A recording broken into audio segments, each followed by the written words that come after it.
सतनाम जोहार, सत श्री अकाल, वाहेगुरु जी का खालसा, वाहेगुरु जी की फतेह। वॉइस ऑफ मानवता चैनल देख सुन रहे सभी दर्शकों का बहुत बहुत स्वागत। मैं हूं जगदीश सतनामी। आज की हमारे खास परिचर्चा पर हमारे खास मेहमान जुड़ चुके हैं, प्रोफेसर इंद्रजीत वासु साहब। बहुत बहुत स्वागत। फगवाड़ा से, पंजाब से। श्यामलाल भार्गव जी छत्तीसगढ़ से, भिलाई से जुड़े हैं, उनका भी बहुत बहुत स्वागत। कल हम लोगों ने सतनाम साहब, सतनाम। विश्व मानव अधिकार दिवस मनाया गया पूरा देश और दुनिया में, वर्ल्ड ह्यूमन राइट डे। और उसी पर हम आज आज की परिचर्चा पर हमारे मेहमान जुड़ चुके हैं। तो मैं आज की इस विषय पर बात करने से पहले डॉक्टर वासु साहब से मैं आज की प्रतिक्रिया ले लेता हूं। और मैं चाहूंगा कि प्रोफेसर साहब काफी राष्ट्रीय अंतर्राष्ट्रीय स्तर में अपनी स्पीच देते रहते हैं अ, विभिन्न सामाजिक प्रोग्रामों में, गुरुद्वारों में। तो आज के इस विषय पर मैं चाहूंगा कि अपनी बात रखें डॉक्टर इंद्रजीत वासु साहब। वाहेगुरु जी का खालसा, कितना वाहेगुरु जी की कितना समा कितना है जी? समय तो पूरा है सर। आप दो मेहमान हैं, आप दोनों काफी वक्ता है और काफी ज्ञानी है, इसलिए आप अपनी बात अच्छा रखें जी।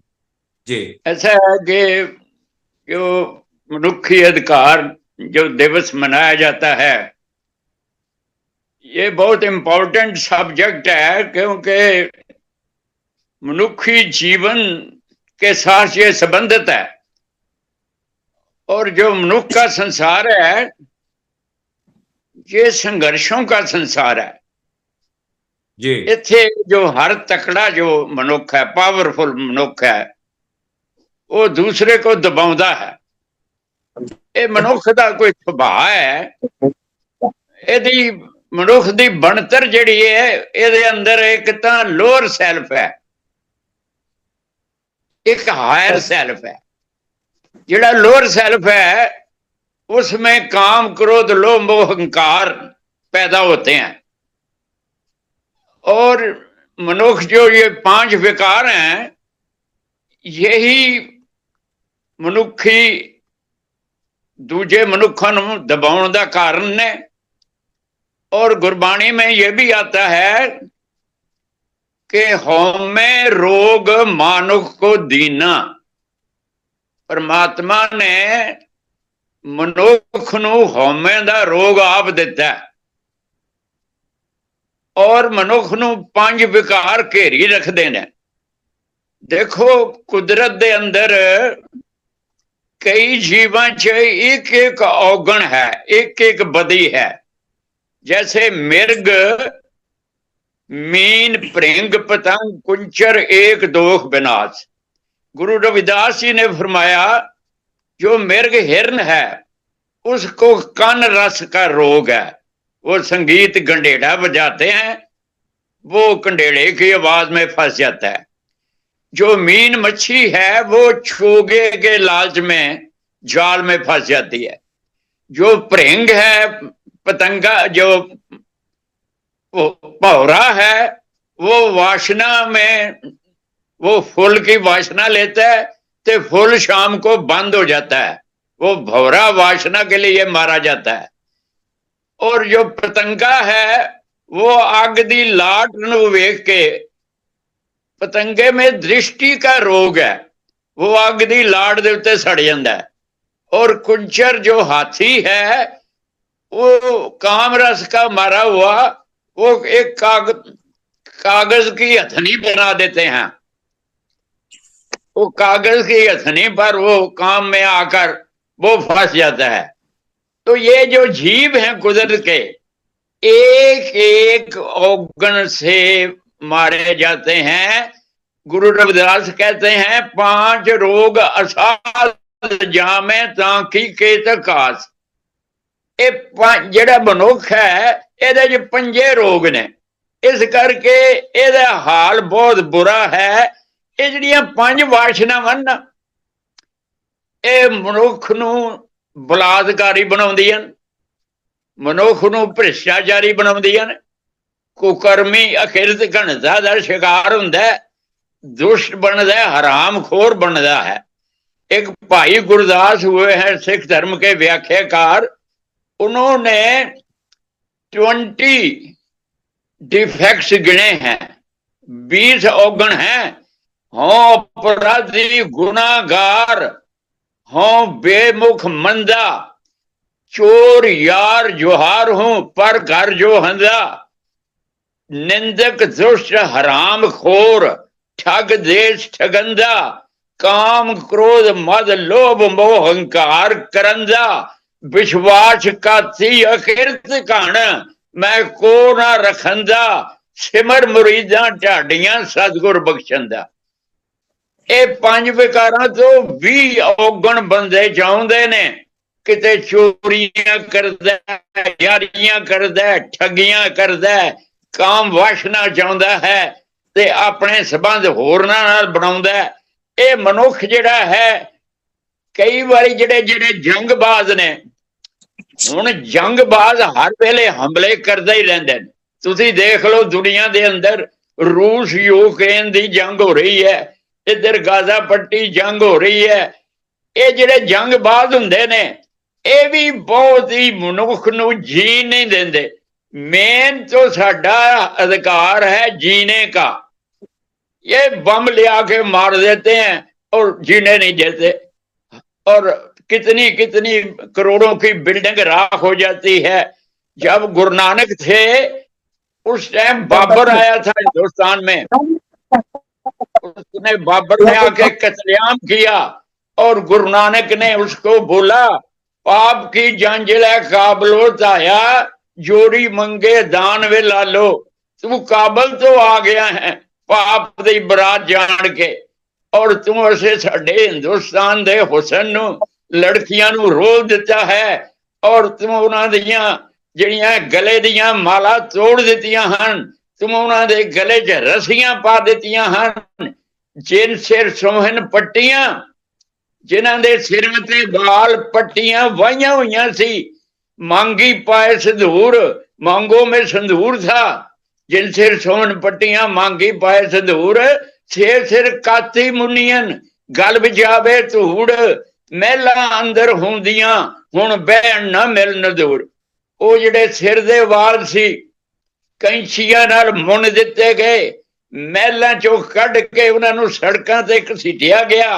ये गुरु नानक ने गुरु ग्रंथ साहब में वाणी में लिखा है कि ऐसे जो जंगबाज होते हैं ये बहुत अधिकारों का खान करते हैं, और प्रकृति जेड़े जंगबाज ने वो प्रकृति दी झोली च, किसी शायर ने कहा, प्रकृति दी झोली विच जहर घोल दे मासूम गुटारा चिड़ियां घुगियां वर्गे बच्चियां दे गल घुटदे प्रदूषण फैलांदे। ये जो जंगबाज हन ये बेरहम हुंदे हन, और इतनी बेरहमी दा अजकल युग चल रहा है। कहते इंसान बहुत तरक्की कर गया है। क्या तरक्की की है?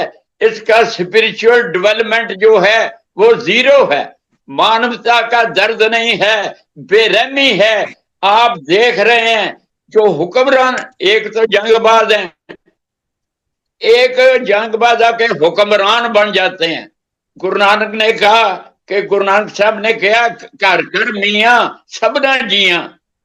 मियाँ मियाँ घर में कर रहे हैं, जैसे आज डैडी डैडी करते हैं, बोली अवर तुम्हारी। और उन्होंने कहा कि जो हिंदुस्तानी लोग हैं वो नीले वस्त्र पहनकर मुगलों की महफिलों में जाते हैं, क्योंकि नीले वस्त्र जो मुसलमान पसंद करते हैं। गुरु नानक ने कहा नील वस्त्र पैरो वे परवान, ये परवान हुंदे ने नीले वस्त्र पा के। इन्हां ने परमात्मा दे नाम चेंज कर दिते ने। पोथी पंडित रहे पुराण, नानक नाम भया रहमान। रब दा नाम रहमान रख दिता, अल्लाह रख दिता, और देवल देवतियां कर लागा। ओ देवतियां नू मंदिरां नू टैक्स लाता, ऐसी किरत चाली। ये जो हुक्मरान होते हैं ये अपनी एक जबरी धर्म बदली चलती रही हिंदुस्तान में कि फलाने का धर्म बदल दो अपने धर्म की सेवा करने के लिए। ये गलत आइडिया है कि अपने धर्म की सेवा करने के लिए किसी पर जुल्म ढाया जाए। और मजहबी तो सब जो है, मजहबी वैर विरोध जो है, ये नस्लों का वैर विरोध, ये भी मनुखी अधिकारों को खनन करता है। और जो गुरु अर्जन देव जी थे वो मजहबी तवज्जुह के सहारे, जहांगीर जो था वो कट्टर मजहबी था, मुसलमान था। जहांगीर ने तख्ती तभी पर बिठाकर गुरु अर्जन को शहीद कर दिया, क्योंकि वो अपने धर्म में पक्के रहना चाहते थे। और एक वो चाहता था जहांगीर के गुरु ग्रंथ साहब में मोहम्मद साहब की उस्ती लिखी जाए, उस्ती दर्ज करी जाए। गुरु साहब ने कहा ये गुरु ग्रंथ साहब तो रब्बी कलाम है, इसमें ऐसा नहीं है किसी के कैसे किसी की उस्ती हो सकती है। इस तरीके से उनको शहीद किया गया।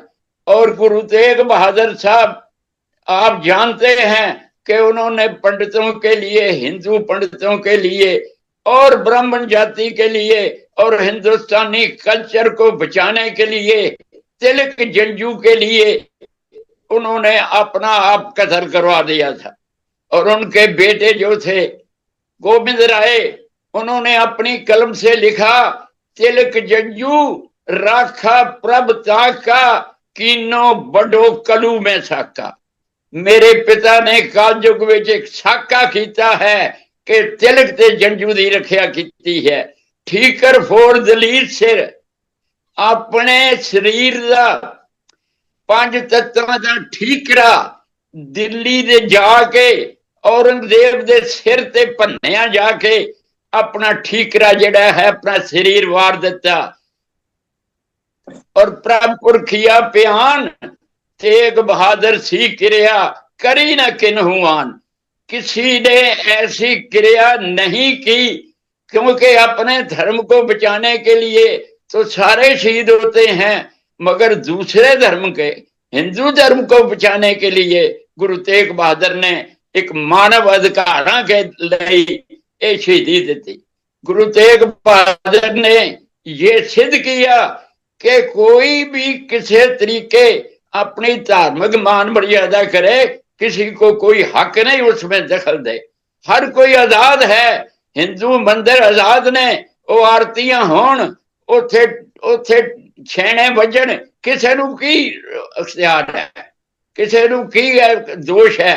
इस करके गुरु तेग बहादुर साहब जी के एक भट्ट चांद कवि होया है, भट्ट चांद, उसने बोला कि तेग बहादुर बोलिया, धर पईए धर्म ना छोड़िए, धर पईए डिग पईए धरती ते, पर अपना धर्म ना छड़िए।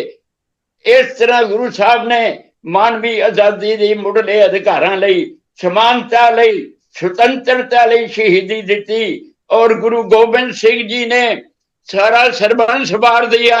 उनका कथन है कि आज जो पंजाब के गरीब हैं, पंजाब के जो दलित हैं, इनको मैं बादशाह बनाऊंगा, इन गरीब सिखन को दूं बादशाही, ये याद रखे हमारी गुरियाई। गुरु गोबिंद सिंह ने कहा कि ये जो गरीब हैं पंजाब के, याद रखेंगे कि कोई गुरु गोबिंद सिंह हुआ था, उसने गरीबों को बादशाह बनाया था।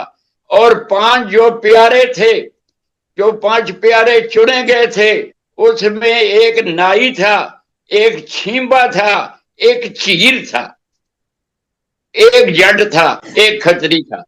इतनी छोटी जाति के लोगों को उन्होंने अपने प्यारे का खिताब दिया और उनको छेका गया था। अपना जो समाज है, उन छेके हुए लोगों को एक मिलिट्री, उन्होंने अपना मिलिट्री यूनिट खड़ा किया और उन्होंने बड़ी बहादुरी दिखाई। इस तरह अजकल आज लोकतंत्र का युग है, हिंदुस्तान च भी लोकतंत्र है, सारे देशों में लोकतंत्र ने, पर लोकतंत्र विच भी लोकां नूं मनुखी अधिकार नहीं मिलते। फिरकूवाद का बड़ा चक्कर है और सियासत जो है, 2 चीजें हैं, फिरकूवाद, फिरकों में बंटो, और नफरत की सियासत की जाती है। इसलिए ਇਹਨਾਂ ਸਾਰੀਆਂ ਬੇਇਨਸਾਫੀਆਂ ਦਾ ਇੱਕ ਇਲਾਜ ਕਰਨ ਲਈ 10 ਦਸੰਬਰ 1948 ਨੂੰ ਯੂਐਨਓ ਵੱਲੋਂ ਹਿਊਮਨ ਰਾਈਟ ਡਿਕਲੇਰੇਸ਼ਨ ਕੀਤਾ ਗਿਆ, ਜਿਹਦੇ ਵਿੱਚ 5 ਅਧਿਕਾਰ ਜਿਹੜੇ ਬੇਸਿਕ ਬੰਨੇ ਗਏ। ਉਹਦੇ ਚ ਲਿਖਿਆ ਗਿਆ ਵੀ ਹਰ ਇੱਕ ਇਨਸਾਨ ਨੂੰ ਰਾਈਟ ਟੂ ਇਕੁਐਲਿਟੀ ਹੋਏਗਾ, ਔਰ freedom from differentiation, freedom from discrimination, वितकरे तो आजादी होएगी, राइट टू लाइफ जीने का अधिकार होगा, राइट टू लिबर्टी आजादी का अधिकार होगा, राइट टू पर्सनल सिक्योरिटी का अधिकार होगा, और एक फ्रीडम फ्रॉम स्लेवरी, कोई किसी को गुलाम नहीं रख सकेगा, और freedom from torture and degradation treatment, जो टॉर्चर करना है, किसी को शरीर के किसी अंग को दुख देना, टॉर्चर करना, उसको झूठ बोलने के लिए टॉर्चर करना, और डिग्रेडिंग ट्रीटमेंट, किसी का अपमान करना, किसी को गाली देना, और किसी की मानवता की उसकी भी उसका अपमान करना, ये 5 फ्रीडम लिखी गई हैं। इन 5 फ्रीडमों के लिए सारी दुनिया में संघर्ष हो रहा है। एक पासे दो कहते ने दो टोटे हो चुके ने मनुखता दे, 2 टोटियां विच भौं टुटी, 2 टोटियां विच धरती वंडी गई है, 2 टोटियां विच भौं टुटी, एक महलां दा एक ढोकां दा, एक पासे महल हन, एक पासे छपड़ियां हन, 2 धड़ियां विच खलकत वंडी, एक लोकां दा एक जोकां दा। खलकत दे 2 धड़े ने, एक पासे लोक ने, एक पासे जोकां ने। जोक आप नूं पता है जोक खून पींदी है।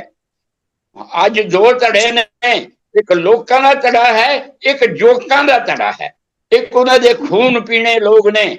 इस करके गुरु नानक ने कहा सी कि राजे शी मुकदम कुत्ते जाए जगायन बैठे सुते। गुरु नानक के युग में क्या था, कल काती राजे का साई, धर्म पंख कर उड़ गया। हर एक लोग कला कलेश का युग सी, हर एक ने छुरी फड़ी हुई थी, और राजे कसाई बने हुए सन, और धर्म जड़ा खंभ लाके उड़ चुका सी, धर्म कर उड़ रहा। कूड़ मावत सच चंद्रमा दिसे नहीं कह चढ़िया। आज भी वही हालत है कि इंसान को अधिकार नहीं मिल रहे, आज भी वही हालत है। गुरु नानक साहब ने आखिया मन परदेसी जे थिए सब देश पर आया। आज मनुष्य का मन जो है परदेसी हो चुका है। वो बोलता है यही मनुष्य है, यही मनुष्य है जन्म है जिसको हम सबके चमत्कार बोलते हैं, सबसे उत्तम दर्जे का ये मनुष्य है। जो कैसे कहो नानक दुनिया कैसी हुई, किस तरह की दुनिया हो गई, सालक मित ना रहे कोई, ना कोई आगू है ना कोई मित्र है। इस करके आओ आज दे दिन सोचिए कि मनुखी अधिकारां लई दृढ़ होइए। असी मनुष्य हां, असी कुदरत दे चमत्कार हां। गुरबाणी ने सानू ये कहा हरिमंदिर ये शरीर है, ये शरीर तो हरिमंदिर है। ये जगत जो है ये जग सच्चे की है कोठड़ी, ये सच्चे का निवास स्थान है। सानू बहुत सारिया सिक्ख्यावां धार्मिक ग्रंथां चो ते अज विधान चो मिलदियां ने। आओ यतन करिए इन्हां दा प्रचार होवे, और जिथे जिथे मनुखी अधिकार हनन हो रहे ने उन्होंने बचाने का यतन करिए। इन्हीं की आप जी प्रवान करना, गलतियों की माफी देना, आपको फतेह प्रवान होवे। वाहिगुरु जी का खालसा, वाहिगुरु जी की फतेह।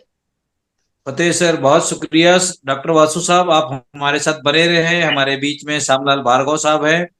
मैं चाहूंगा कि आज के इस विषय पर अपनी बात रखेंगे श्यामलाल भार्गव साहब। जय भीम सर। टाइम कितना है सर? आप बोलिए सर। टाइम बहुत कितना टाइम है? नहीं, बहुत टाइम है ना? आप अपना 8:50 हो गया है। हमारे पास 40 मतलब 30-35 मिनट है। ठीक ठीक है। सबसे पहले 10 दिसंबर 2024 मानवाधिकार दिवस की सभी सम्मानित अतिथिगण और पूरे देशवासियों को और पूरे विदेशवासियों को सबको तहे दिल से बधाई, शुक्रिया। सबको जय भीम, जय संविधान, जय सतनाम। वाहे गुरु जी का खालसा, वाहे गुरु जी का फतेह। फतेह। फतेह। फतेह। इसके तो बहुत सारे विषय हैं। विषय तो बहुत बृहद है, लेकिन कम शब्दों में इस विषय को अपना रखने की कोशिश करेंगे। जी। आदरणीय सम्मानित साथियों, जैसे कि आप सभी जानते हैं कि द्वितीय विश्व युद्ध में बड़ा खून खराबा हुआ, लोगों की जानें गई, माल गया और कत्ले आमें हुई। तो बाद में पूरे विश्व समुदाय ने ये सोचा कि क्यों न कुछ ऐसा विश्व के लिए एक कानून बनाया जाए जिसमें लोगों की जन धन माल की नुकसान न हो और लोग गरिमापूर्ण जीवन आजादी के साथ में जी सकें। तो उन्होंने 10 दिसंबर 1948 को ये कहा कि आज से हम इसको मानवाधिकार दिवस के रूप में मनाएंगे। ये 1948 में शुरू हुआ और मकसद क्या था? मकसद ये था कि पूरे विश्व जगत को सार्वभौमिक अधिकार देना है हमें। और वो सार्वभौमिक अधिकार क्या होगा? किसी प्रकार के कोई भी राष्ट्रीयता के आधार पर, लिंग के आधार पर, जाति के आधार पर, मूल वंश के आधार पर, रंग के आधार पर, धर्म के आधार पर और भाषा के आधार पर किसी के साथ में किसी भी प्रकार का भेदभाव नहीं होना चाहिए। ये तय किया गया। कहा गया कि इसमें हर एक व्यक्ति को रोटी, कपड़ा, मकान, स्वास्थ्य, शिक्षा और सम्मान, स्वतंत्रता का अधिकार होगा। ये तय किया गया और तब से लेकर के आज तक इसमें जो है प्रयास चल रहा है और आगे भी चलते रहेंगे।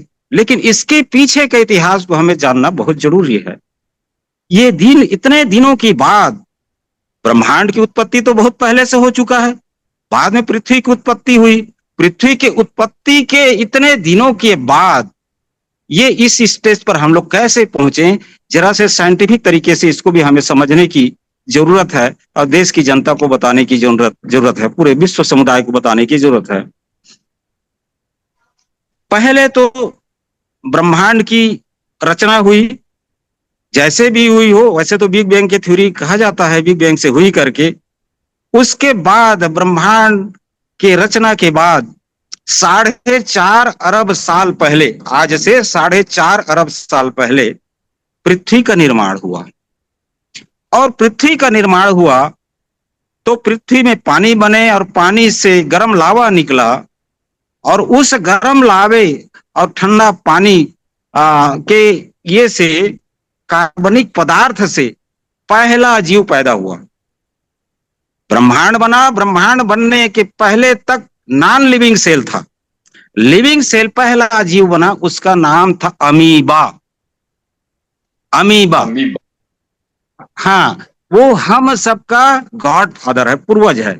सिंगल लिविंग सेल बना, जीवित सेल, पहला लिविंग सेल। और उस लिविंग सेल से धीरे धीरे म्यूटेशन होते होते, क्रमिक विकास करते करते मनुष्य जो है जीव बने, बंदर बने, भालू बने, पेड़ पौधा बने। इस प्रकार से एक क्रमिक विकास होते गया और क्रमिक विकास में बंदरों से होमो इरेक्टस, होमो हेजर्ड और उसके बाद में हम जो आज जो तारीख में जिसको कहते हैं मानव समाज, वो बन गया होमो सेपियन। तब ना कोई धर्म था, तब ना कोई जाति थी, तब ना कोई लिंग भेद था, कुछ भी नहीं था। लेकिन जैसे जैसे मनुष्य समाज विकसित हुआ, आगे बढ़ा और आगे बढ़ा, तो जब उनका दिमाग विकसित हुआ तो फिर लोभ, लालच, हिंसा, अहंकार ये मनुष्यों में पैदा हुआ। तब आकर के लोगों ने दूसरे लोगों के अधिकार को छीनने के लिए, हड़पने के लिए अलग अलग संप्रदाय, अलग अलग कंपार्टमेंट बनाया। आगे चल के वो जातियों में भी बदल गया, धर्मों में भी बदला, और इतना तहस नहस, इतना नुकसान हुआ कि फिर बाद में इन नुकसान को, इन अवगुणों को, इस प्रकार के अपराध को, इस प्रकार के पाप को खत्म करने के लिए अनेक महापुरुष पैदा हुए।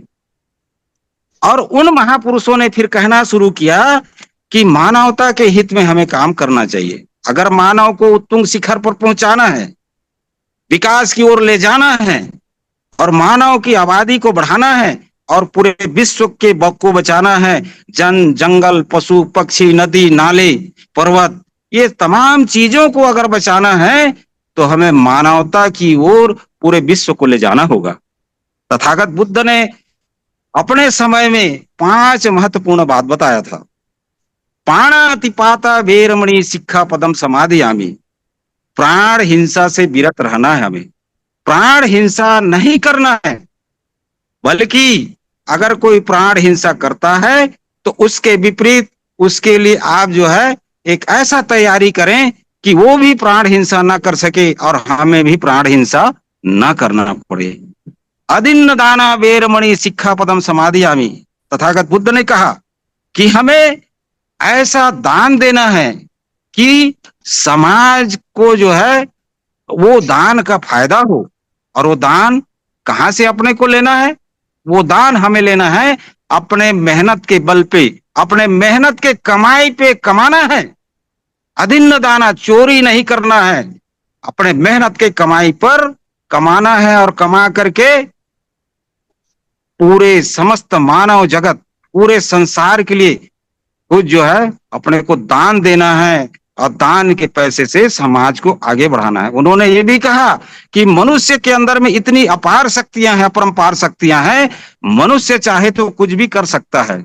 मनुष्य के छोटे छोटे जो कोशिकाएं हैं, एक सुई के नोक में करोड़ों करोड़ों कोशिकाएं आ जाती है, और उन करोड़ों करोड़ों कोशिकाओं में इतनी शक्ति है, अगर उसको जागृत किया जाए तो उन करोड़ों कोशिकाओं में फिजिक्स है, केमिस्ट्री है, बॉटनी है, जूलॉजी है, इस किस्म से बहुत सारी शक्तियां हैं। उन शक्तियों को जागृत करके हम अपने मेहनत के कमाई से पूरे दुनिया को भी आगे बढ़ाएंगे, और हम खुद भी आगे बढ़ेंगे।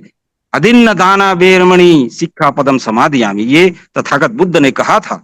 उसके बाद में उन्होंने कहा कि कामेषु मिच्छाचारा वेरमणि शिक्षा पदम समाधियामि, माने काम वासना से दूर रहना है, एक मानवता का सृजन करना है। काम वासना ही एक आनंद की जरिया नहीं है। आनंद मनाने के लिए और भी दूसरे रास्ते हैं।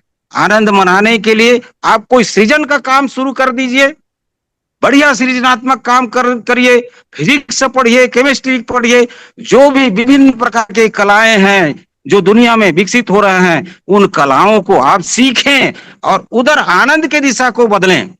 शक्तियां हैं, वासना भी एक शक्ति है, क्रोध भी एक शक्ति है, आनंद भी एक शक्ति है।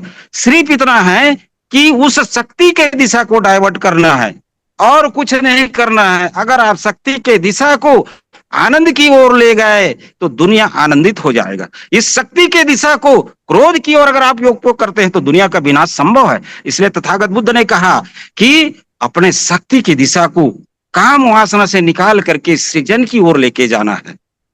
तीसरा उन्होंने कहा मूसा वादा बेरमणि शिक्षा पदम समाधियामि, यानी झूठ नहीं बोलना है। झूठ बोलने से आदमी मानव नहीं रह जाता है, इंसानियत उसमें नहीं रह जाता है। एक झूठ अनेक झूठ को पैदा करता है, और झूठा इंसान कभी भी अपने बच्चे को अच्छा संस्कार नहीं दे सकता है। अभी अभी चल निकला है, मोबाइल का जमाना है। किसी ने मिलने आया घर में, बेटा को कह दिया अंदर से बेटा नहीं है करके बोल दे। बचपन से ही हम सिखा रहे हैं बच्चे को झूठ बोलने के लिए, तो जन्म से ही हमें इन संस्कारों को बच्चों को देना है, झूठ नहीं बोलना है। और पांचवा उन्होंने कहा था तथागत बुद्ध ने कि सूरा मेरे यमज्य पमादठाना वेरमणि शिक्षा पदं समाधियामि, यानी नशे से दूर रहना है, मादक द्रव्यों से दूर रहना है, और काम मादक द्रव्यों से दूर रहना है। और ये जो हमारा आलसपन है, मूसा वादा वेरमणि, माने आलस्य से दूर रहना है। और ऐसा करके हम जीवन को संस्कारित करके दुनिया का विकास कर सकते हैं। मैं ये कहना चाहता हूं आज के इस मौके पर, अगर एक ही शब्द, आखिरी जो पद है, संस्कार का जो आखिरी पद है, आखिरी सील है, सूरा मेरे यमजपमादठाना बेरमणि शिक्षा पदम समाधियामी, इतना ही आदमी कर ले तो बाकी जो पहले मैंने चार कहा, और जो मानव अधिकार के लिए जो 7 जो वचनें हुई है हमारी, रोटी, कपड़ा, स्वास्थ्य, शिक्षा और सम्मान, हर एक व्यक्ति को मिलना चाहिए, ये अपने आप मिलेगा। इसका अर्थ क्या है? सूरा मेरा यमजपमादठाना बेरमणि शिक्षा पदम समाधियामी। हम सिर्फ मादक द्रव्यों से ही दूर नहीं रहना है। तथागत बुद्ध ने कहा मादक द्रव्य तो हम बाहर से लेते हैं, बाहर से हम मादक द्रव्य लेते हैं, तंबाकू के रूप में, गुड़ाकू के रूप में, और जो है लीकर के रूप में, या इंटॉक्सिकेंट के रूप में, ये बाहर से लेते हैं जो मनुष्य को बेशरम बना देता है उसको पीने के बाद में। लेकिन एक और मादक द्रव्य है, वो है अंदर की मादक द्रव्य। वो द्रव्य क्या है? उसको बाहर से लेना नहीं पड़ता है। वो द्रव्य है क्रोध की, घृणा की, हिंसा की, अहंकार की। ये भी जिस प्रकार से मादक द्रव्य बाहर से लेते हैं वो काम करता है, उससे ज्यादा खतरनाक ये अंदर की जो मादक द्रव्य है वो काम करता है, वो मनुष्य को बिगाड़ता है। जब हमें क्रोध आए तो हमें तुरंत ये जान लेना चाहिए कि मुझे क्रोध आ रहा है, तुरंत उसको रोको, अपने शरीर को कहो, अपने मन को कहो, अरे तू दूर हट, कहां क्रोध कर रहा है। क्रोध करने से पहले खुद को जो है जलाता है क्रोध। तथागत बुद्ध ने कहा खुद को क्रोध जलाता है, उसके बाद में दूसरे को जलाता है। घृणा करने के पहले अपने भीतर घृणा पैदा होती है, उसके बाद में दूसरे के पास में वो घृणा जाता है। तो ये दुर्गुण के रूप में है सारे चीजें, और इसको जो है हमें खत्म करना है। इसी प्रकार से तमाम महापुरुषों ने तथा बाबा गुरु घासीदास जी ने अनेक प्रयास किए। उन्हीं के बातों में उन्हीं को थोड़ा सा सुधारते हुए समय के अनुरूप जिस प्रकार से मनुष्य जो है कर्मिक विकास से आगे बढ़ते जा रहा है और अपने मानवता को जिंदा रखने के लिए अनेक प्रकार के नियम कानून बना रहा है, उसी प्रकार से महापुरुषों ने भी अपने नियम कानून को जो है धीरे धीरे बदलते गए और आगे बढ़ाते जा रहे हैं। और आगे बढ़ाते होना पड़ेगा, हमें आगे बढ़ना पड़ेगा अगर मानवता को जिंदा करना है तो। अब मैं आता हूं कानून की दिशा की ओर आता हूं। कानून में क्या क्या प्रयास किया गया ये भी जानना बहुत जरूरी है। कानून में बहुत सारे प्रयास किए गए, महापुरुषों को सीख करके किया गया, उनके वाणियों को सीख करके किया गया, उसको जो है अमली जामा पहनाया गया लिखित रूप में। पहला इंग्लैंड में एक क्रांति हुआ, उसको कहते हैं मैग्ना कार्टा।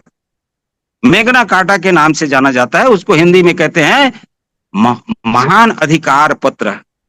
1212 में एक क्रांति हुई इंग्लैंड में। 1212 आज से कितने साल पहले हो गए? 1212 मतलब 700-800 साल पहले हो गया नहीं। वहां पर हुआ क्या था, वहां का जो राजा था किंग जोंग उसका नाम था। राजसी शासन तो पूरे विश्व में चल रहा था, तो 1212 में इंग्लैंड में भी राजसी शासन चल रहा था। तो किंग जॉन जो राजा हुआ वो इतना अपराधी था, इतना क्रूर था कि वहां के जो बड़े बड़े जो जमींदार थे और बैरन समाज के लोग थे और व्यापारी लोग थे या फिर उस जमाने के पादरी थे, पुरोहित थे वहां के, उनको भी वो तंग करना शुरू कर दिया। उनके भी बहू बेटियों को अपने घर बुलाना शुरू कर दिया और उनके साथ अनाचार शुरू किया। तब ये जो समुदाय के जो लोग थे, जो बैरन समुदाय के लोग, पादरी समुदाय के लोग, इन लोगों ने कहा कि ये राजा बहुत अत्याचारी है, इसके खिलाफ हमें आंदोलन करना होगा। और उन्होंने 1212 में आंदोलन शुरू किया। और ये आंदोलन चलते चलते चलते चलते 1216 4 साल के बाद में उन्होंने राजा को परास्त किया। और राजा को परास्त करने के बाद में राजा से लिखाया गया, एक कानून बनाया गया लिखित रूप में कि किसी को बेगारी में काम नहीं कराया जाएगा। राजा को लिख के देना पड़ा। किसी के बहू बेटियों को जबरदस्ती बुला करके उनके साथ में अत्याचार नहीं किया जाएगा। इस किस्म से 16 अधिकार जो है क्रांतिकारियों ने राजा से लिए, हासिल किए। और वहां से फिर शुरू होती है दुनिया की विकास की कहानी, शुरू होती है वहीं से 1216 से। फिर उन्होंने एक अधिकार पत्र लिया और अधिकार पत्र लेने के बाद में सारे लोगों की जो है वहां पर विकास में योगदान शुरू हुआ इंग्लैंड के अंदर में, और सारे लोगों का दिमाग चला। सारे लोग जो है साइंस और टेक्नोलॉजी की ओर आगे बढ़े, और साइंस और टेक्नोलॉजी जब उनके पास में आया तो वो जो है उस पैसे से, उस साइंस और टेक्नोलॉजी से पूरे दुनिया में भ्रमण करना शुरू कर दिए। और जब पूरा दुनिया में उन्होंने भ्रमण किया तो पूरा दुनिया को उन्होंने साइंस और टेक्नोलॉजी देना शुरू किया, और पूरे दिन दुनिया में मैग्ना कार्टा के अधिकार को उन्होंने देना शुरू किया। और धीरे धीरे जाकर के जहां जहां वो लोग गए, पूरे विश्व में उन्होंने जहां जहां राज किया, वहां पर लोकतांत्रिक तंत्रात्मक व्यवस्था को झिका झिका करके ही सही, थोड़ा थोड़ा ही सही, जो अपने देश में फॉलो करते थे लोकतंत्रात्मक व्यवस्था, उसको दुनिया में फैलाना शुरू किया। हमारे देश में भी आया, भारत में भी आया। 1600 ईस्वी के आसपास उन्होंने आया, और 1771 के आसपास उन्होंने लोकतंत्रात्मक व्यवस्था जो है भारत में भी शुरू किया। धीरे धीरे करके उन्होंने अलिखित रूप से ही सही, लेकिन उन्होंने ये व्यवस्था चालू किया। कल कारखाना बनाए और वो नहरें बनाई। इस प्रकार से हमारी आर्थिक स्थिति मजबूत हुई और हम आगे बढ़ते चले गए। तो ये एक छोटा सा इतिहास इंग्लैंड के लिए, ये मैं इंग्लैंड वासियों को धन्यवाद देता हूं कि इन्होंने इतना बड़ा काम किया। अब मैं आता हूं आगे, समय बहुत कम है, थोड़ा ही बताना पड़ेगा मुझे। अब हम आ जाते हैं भारत की ओर। भारत की संविधान, भारत के संविधान में भी बहुत प्रयास किया। महापुरुषों की जो विचारधारा है, जो गुरु नानक देव जी ने कहा, जो गुरु घासीदास जी ने कहा, जो बिरसा मुंडा जी ने कहा, जो संत कबीर ने कहा, जो तथागत बुद्ध ने कहा, उन्होंने मानवता के कल्याण के लिए कहा। अनेक प्रकार के उन्होंने सिद्धांत दिए। उन सिद्धांतों को जब बाबा साहब अम्बेडकर को संविधान बनाने का मौका मिला तो उन सिद्धांतों को उन्होंने सैद्धांतिक रूप से, कानूनी रूप से उन्होंने संविधान में लिख करके अमली जामा पहनाया बाबा साहब अम्बेडकर ने। जो भारत की संविधान है, भारत की संविधान के एक ही आर्टिकल सारे महापुरुषों की वाणी को बता देता है हमें। भारत के संविधान के एक ही आर्टिकल, आर्टिकल 14, समता का अधिकार, आर्टिकल 14, वो क्या कहता है? आर्टिकल 14 राज्य को निर्देश देता है। राज्य जो है किसी व्यक्ति को, राज्य किसी व्यक्ति को, न कि नागरिक, किसी व्यक्ति में पूरे विश्व समुदाय के लोग आते हैं। नागरिक तो उसी देश का होता है, लेकिन आर्टिकल 14 ये कहता है किसी व्यक्ति को विधि के समक्ष समता और विधियों के सम्मान संरक्षण से वंचित नहीं करेगा। ये दो शब्द हैं इसमें, विधि के समक्ष समता और विधियों के समान संरक्षण। यानी अगर कानून सबके लिए जो है एक समान न्याय देगा, बहुत से मामलों में जैसे कोई अपराध करेगा, चाहे वो राष्ट्रपति हो, चाहे चपरासी हो, चाहे किसी भी जाति, किसी धर्म, लिंग, समुदाय, रंग का आदमी हो, उसके साथ में कानून एक समान ट्रीट करेगा। फांसी माने फांसी, विधि के समक्ष समता आपराधिक कार्यों के लिए। लेकिन विधियों के समान संरक्षण महापुरुषों ने जो कहा उसमें उन्होंने उसको लिख दिया। विधियों के समान संरक्षण हमारे देश में या विश्व समुदाय में अनेक प्रकार के अनेकता है। कहीं पर रंग के आधार पर, कहीं पर जाति के आधार पर, कहीं पर लिंग के आधार पर, कहीं पर वंश के आधार पर अनेकता है। और इस अनेकता के कारण, इन जातियों में बटे हुए इन कंपार्टमेंट के कारण पूरे विश्व समुदाय दुखी है, पीड़ित है। और वो दुख और पीड़ा के कारण एक वर्ग बहुत ऊंचा चला गया है और एक वर्ग नीचे से नीचे चला गया था। ये हुआ है पूरे विश्व में। एक वर्ग बहुत ऊपर गया, एक वर्ग बहुत नीचे चला गया। तो जब संविधान बनाया गया तो विधियों के समान संरक्षण, यानी जो नीचे चले गए हैं लोग, उनके लिए अलग से कानून होगा। एक समान कानून सबके लिए नहीं। जो नीचे चले गए हैं उनको विशेषाधिकार की अधिकार होना चाहिए, ताकि वो भी समता के लेवल में आ सके। जो समता हम कहते हैं आर्टिकल 14 में, उस लेवल पे उनको पहुंचाना है। एक उदाहरण से मैं आपको समझाना चाहूंगा, पूरे दुनिया को समझाना चाहूंगा। उदाहरण मान ली जाए, किसी दो व्यक्ति हैं हमारे पास में और 4 रोटी है। उन दो व्यक्तियों में एक व्यक्ति मोटा तगड़ा हट्टा कट्टा है, जो सदियों से खीर पूरी दूध दही खा रहा है और उसका तगड़ा मोटा तगड़ा शरीर बन चुका है। और एक दूसरा व्यक्ति है, वो वर्षों से किसी कारणवश भूखा है, सामाजिक पीड़ा के कारण या जो भी कारण हो, वो गरीबी से गरीबी की ओर जो दबते जा रहा है, उसका शरीर इतना दुबला पतला हो गया है। जब दुबला पतला शरीर हो गया है और 4 रोटी है, कानून क्या कहता है? बराबर देना है। समता के अधिकार माने हर व्यक्ति को इक्वल ट्रीट करना। विधियों के समक्ष समता ये कहता है इक्वल ट्रीट करना हर व्यक्ति को। लेकिन अगर हम इस विषय इस सिद्धांत को माने और मोटे को भी 2 रोटी दे दें और पतले को भी 2 रोटी दे दें, तो क्या होगा? एक रोटी मोटा को देंगे, वो 1 रोटी फीक जाएगा। क्यों? उसकी भूख 1 रोटी की है। ऑलरेडी वो जो है पहले से उसका पेट भरा हुआ है, उसको 1 रोटी की ही आवश्यकता है।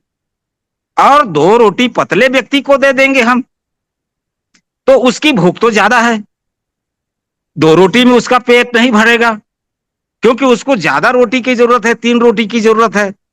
कमजोरी इतनी छा गई है उसके शरीर में किसी कारणवश कि उसको 3 रोटी के बगैर वो सबल नहीं हो सकता है, देश के विकास में काम नहीं आ सकता है, इक्वल में नहीं आ सकता है। तो उसको 3 रोटी देना है। उधर से 1 रोटी तो मैं काटने के लिए नहीं कहूंगा, लेकिन उसको जो है 3 रोटी के उसके लिए व्यवस्था करने का कानून बनना चाहिए। विधियों के समान संरक्षण, जो महापुरुषों ने कहा कि हर व्यक्ति को रोटी कपड़ा मकान स्वास्थ्य शिक्षा और सम्मान मिलना चाहिए, ये बुनियादी जरूरत है हर इंसान की, पैदा होते ही ये मिलना चाहिए। तो ये होना चाहिए, ये भारत के संविधान ने ये दिया है। विदेशियों को भी बहुत बड़ा अधिकार इसमें दिया। भारत के संविधान में विदेशियों को भी इक्वल ट्रीटमेंट का अधिकार दिया है। अगर विदेशी हमारे देश के अंदर में आते हैं, उनके लिए हमारे देश के संविधान में समता का अधिकार दिया है। आते ही यहाँ का कानून लागू हो जाता है, यहाँ के कानून को उसको जानना है, समझना है, उसके इक्वल चलना है। अगर वो गलत करता है तो यहाँ जो कानून है उसके हिसाब से उनको ट्रीट किया जाएगा, उनको न्याय दिया जाएगा। ये आर्टिकल 14 में, एक ही आर्टिकल में सारे महापुरुषों की विचारों को लिख दिया गया। अब मैं आता हूं आर्टिकल 15 में क्या कहा है।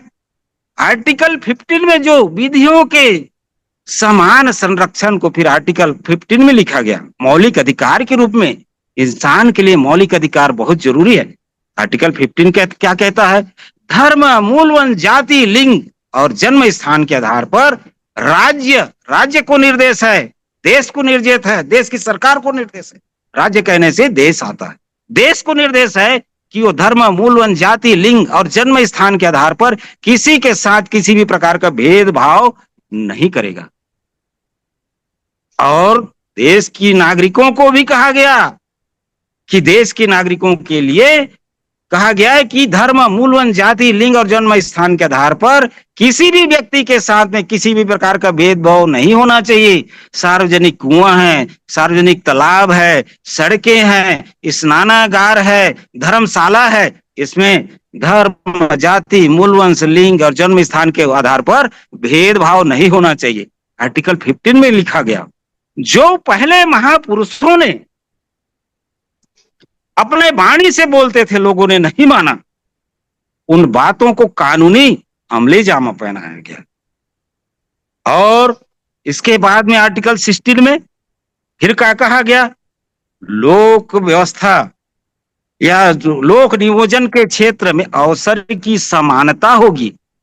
विधियों के समान संरक्षण प्राप्त कराने के लिए, समता में लाने के लिए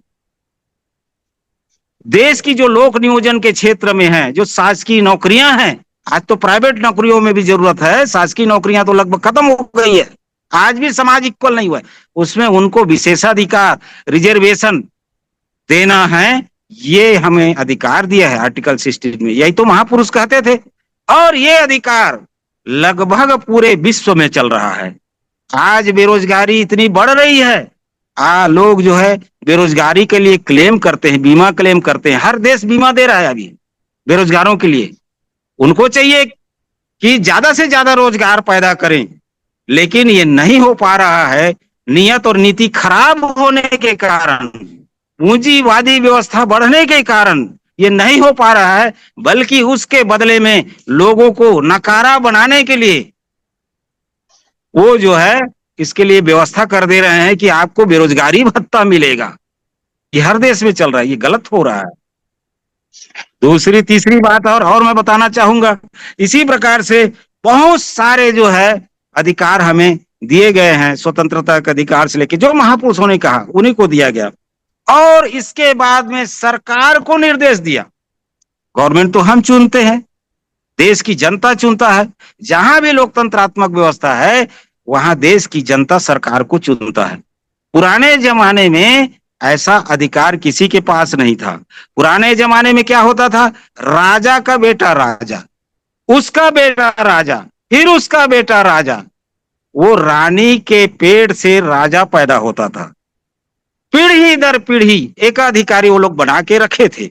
लेकिन लोकतंत्रात्मक व्यवस्था जहां आया, पूरे विश्व में आया, और पूरे विश्व में हर एक व्यक्ति को लोकतंत्रात्मक व्यवस्था से चुन करके राजा बनाने की शक्ति दी गई।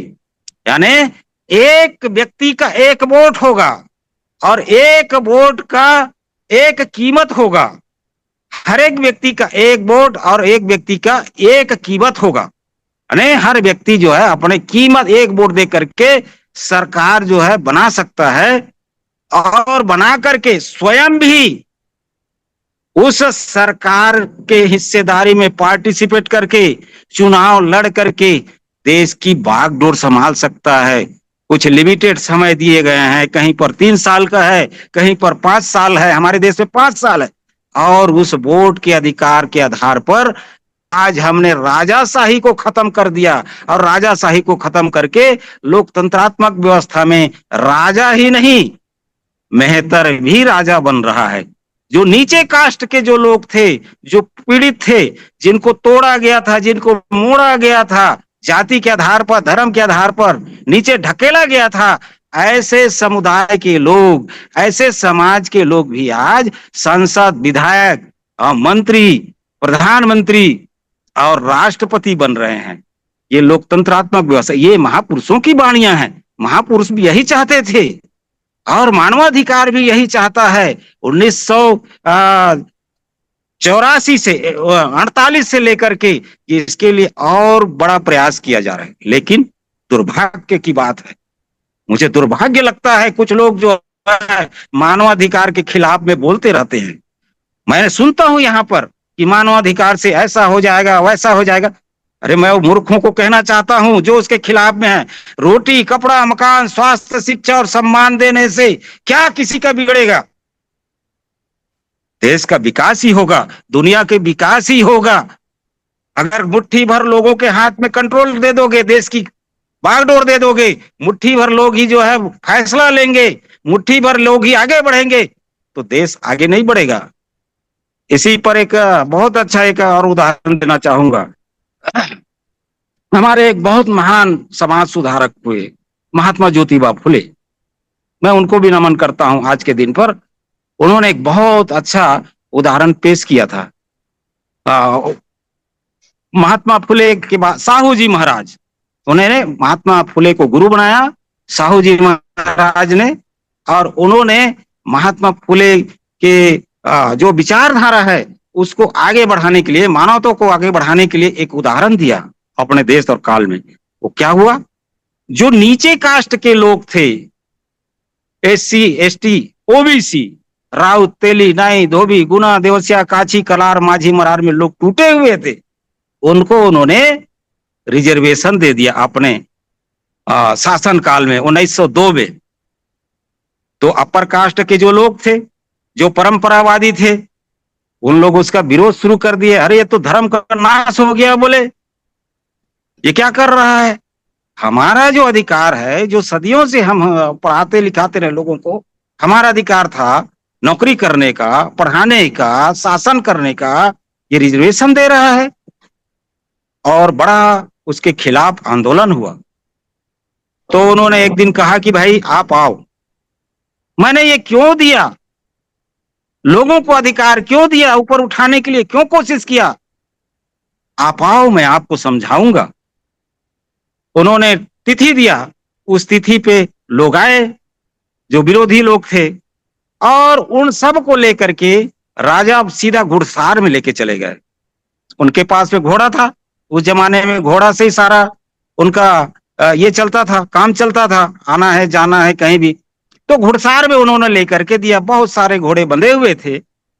और अपने नौकर को उन्होंने कहा, साहू जी महाराज ने, कि ये जो 4 बोरी जो अनाज का दाना है, घोड़े का दाना है, इसको लाके एक जगह डाल दो। उन्होंने वही किया। उसके नौकर ने एक जगह ला करके 4 बोरा दाने को रख दिया, खोल के डाल दिया। अब उसके बाद में साहू जी महाराज ने नौकर को आदेश दिया, एक काम करो, बोले ये जो 50 घोड़े जो दिखाई दे रहे हैं, इन 50 घोड़ों को एक साथ खोल दो। सारे घोड़े खोले गए और सारे घोड़े दाना खाने के लिए दौड़े। और कुछ ही देर के बाद में सारे तो दौड़े थे, लेकिन उसमें से 3 या 4 घोड़ा ही दाना खा रहा था, और बाकी जो घोड़े थे वो बुकुर बुकुर बुकुर बुकुर देख रहे हैं। उन्होंने समझाया विरोधियों को, देखो बोले ये मैंने जो है ये घोड़ों को एक साथ छोड़ दिया, तो जो ताकतवर घोड़ा है, जो सबल घोड़ा है, वही सारे दाना को हड़प लिया। और मैं इन 3 घोड़ों से ही पूरे देश का कारोबार नहीं संभाल सकता, मेरा अपना कारोबार नहीं संभाल सकता, मुझे तो बहुत सारे घोड़ों की जरूरत है। तो मुझे क्या करना होगा, ये जो 4 बोरा दाना है, इसको मुझे टुकड़े में बांटना होगा, अलग अलग टुकड़े में, अलग अलग उसका ढेरी बनाना होगा। और जहां जहां पर घोड़ा बंधे हैं, वहां वहां पर उसको उनको देना होगा, तब ये खा पाएंगे। नहीं तो सबल होते जाएगा और दुबल होते चला जाएगा। उनको समझाया और बांधा, और बांध करके अलग अलग दाना दिया गया। कुछ ही दिनों के बाद सारे घोड़े ताकतवर बने, और सारे घोड़ों से जब काम चला तो देश की स्थिति जो है दिन दुगनी रात चौगनी उन्नति करने लगा। यही है मानवता की असली आवाज। ये हमारे महापुरुषों ने कहा, अगर इतनी भेद है, इतनी कमजोरी है, तो हमें उसको जो है अलग अलग व्यवस्था करके देना है। और यही किया आर्टिकल 14 में, यही किया आर्टिकल 15 में, यही किया आर्टिकल 16 में। और जो भेदभाव को खत्म करने के लिए फिर आर्टिकल 17 बनाया गया। आर्टिकल 17 में लिखा गया कि अस्पृश्यता का अंत किया जाता है। ये कानूनी अपराध है। जो बड़े पैमाने पर राजा महाराजा जो है अपने ओहदे के बल पर वो जो है देश की जनता को डराते थे, धमकाते थे, उनको भी खत्म किया गया। आज से ना कोई राजा होगा ना महाराजा होगा, विद्या के बल पर, सेना के बल पर उपाधि दी जाएगी। उपाधियों की अंत की गई आर्टिकल 18 में। आर्टिकल 18 में उपाधियों की अंत की गई, तब जाकर के देश आगे बढ़ा। यही महापुरुषों की मुख्य वाणी है, और इनके साथ हमें चलना चाहिए। तो हो गया समय, और बातें तो बहुत है, संविधान तो बहुत बड़ा है, देश बहुत बड़ा है। तो मैं अब देश की जनता को इसी आशा और विश्वास के साथ में अपनी बात को समाप्त करूंगा कि भाई आप जो है सिर्फ 5 बातें याद कर लें महापुरुषों की। पाणातिपाता वेरमणि सिक्खापदम समादियामि, अदिन्न दाना वेरमणि सिक्खापदम समादियामि, कामेषु मिच्छाचार वेरमणि सिक्खापदं समादयामि, मूसावादा वेरमणि सिक्खापदं समादयामि, सुरा मेरे यमज्जपमा दट्ठाना वेरमणि सिक्खापदं समादयामि।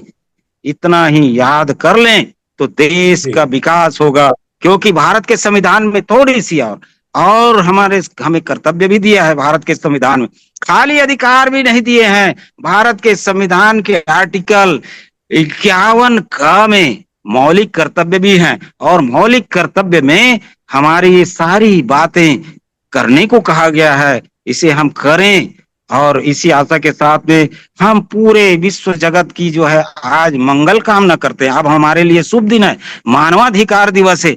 अब मैं आज से मंगल कामना करता हूं। भवतु सब मंगलं भवतु सब मंगलं भवतु सब मंगलं। पूरे समस्त चराचर जगत का कल्याण हो, पूरे समस्त मानव समाज का कल्याण हो, पशु पक्षी नदी नाले सबका कल्याण हो, सबका कल्याण हो, सबका कल्याण हो। साधु साधु साधु।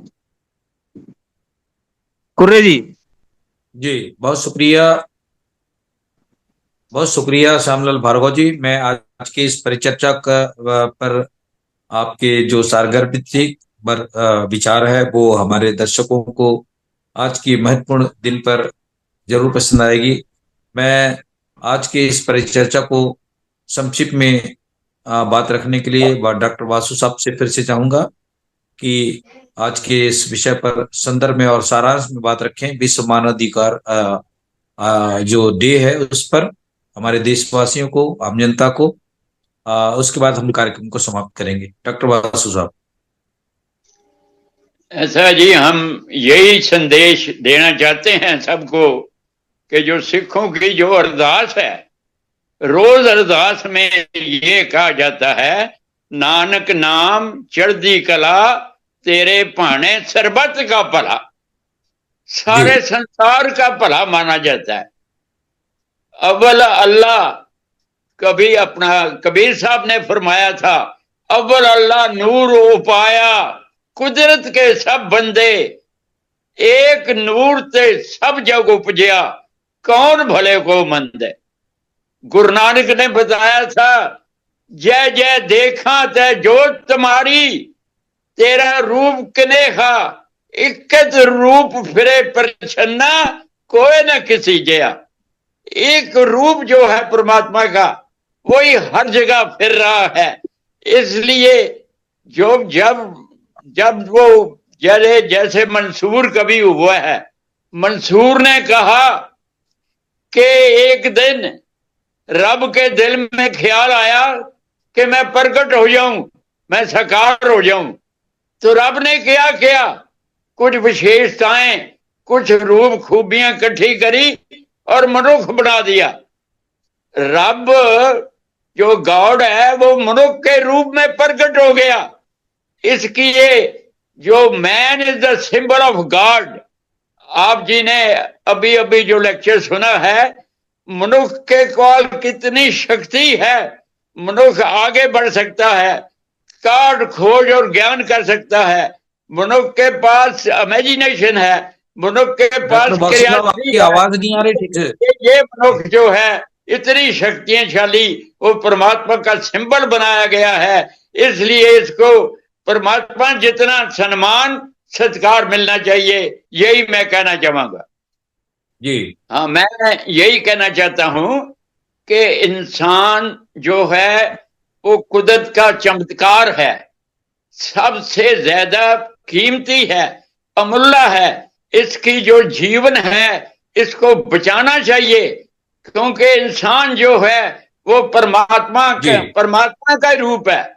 ये दुनिया जो है ये उसने इसलिए बनाई थी कि लोग मुझको जान सकें, अल्लाह ने कहा था कि मैं संसार इसलिए बनाया कि लोग मुझको जान सके।